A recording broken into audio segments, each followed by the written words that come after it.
This is Lara Henares making your day with part 14 of an article I wrote on the Great Civilizations. The title of this chapter, Mary, the greatest celebrity of all time. And we continue to quote.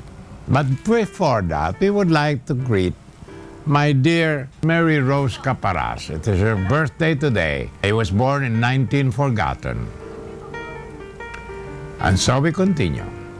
So little was written in the Bible about Mary, and only in the Gospels of Luke and Matthew, and they did not even use the term virgin birth. Neither Mark nor John wrote of her in their Gospels. Later, Mary appeared with men said to be brothers of Jesus. Taken literally, this belies the claim that she was a virgin all her life. But her followers argue that Jesus' brothers were Joseph's children in a previous marriage, or his cousins, or objects of his brotherly love. In the Bible, Mary was accorded no special honor by Jesus or his followers. She was there for the crucifixion and was mentioned in the book of Acts as a member of the early church in Jerusalem. St. Paul referred to Christ as born of woman and did not mention her name. Only in the beginning and end of the life of Jesus did she play prominent roles. Of Mary's later life, nothing is known, and it is very unlikely that she participated in Jesus' ministry during his lifetime. The cult of Mary started in the 2nd century with a document called Proto-Evangelium of St. James, which filled in the details of Mary's life and which was never accorded canonical authority. The concept of Jesus' virgin birth was fiercely debated even then.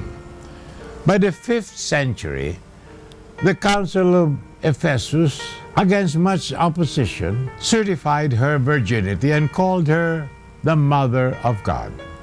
The massive split called Reformation came about partly because many Protestants could not accept the two new ideas: the doctrine of Immaculate Conception, that Mary was born free of original sin, and the doctrine of the Assumption, that Mary, without dying, was born bodily to heaven.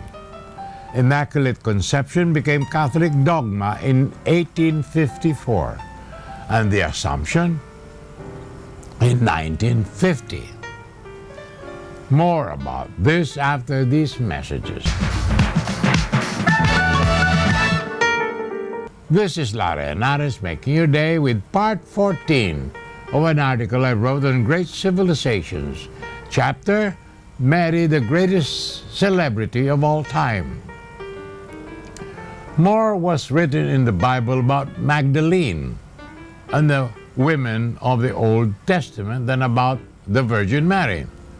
Yet, the idea of the Virgin Mary, so sparsely drawn and subject to many interpretations, has dominated much of last 2,000 years of religious history, alternately elevated and demoted by the Catholic Church, at one time or another shunned, attacked, and praised by Protestants. The Muslims regard her as pure and holy, mentioning her 34 times in the Holy Quran and upholding her virginal conception of Jesus.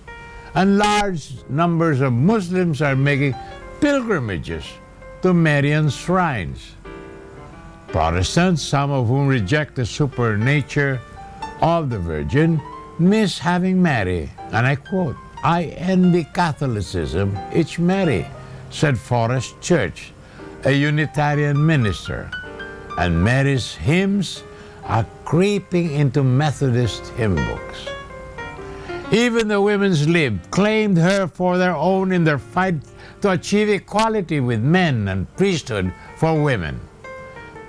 From being the humble and submissive handmaiden that conservative Catholics say she is, when she said, "Be done to me according to thy word," Mary is regarded by liberals as an independent woman, pointing out that God did not force a decision on her.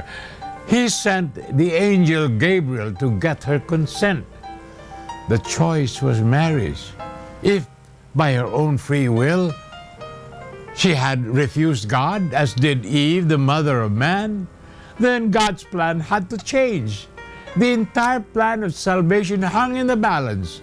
So, if, as various interpreters have said, God does not rape, God woos, then it had to be a free and independent source of action in Mary that made this happen.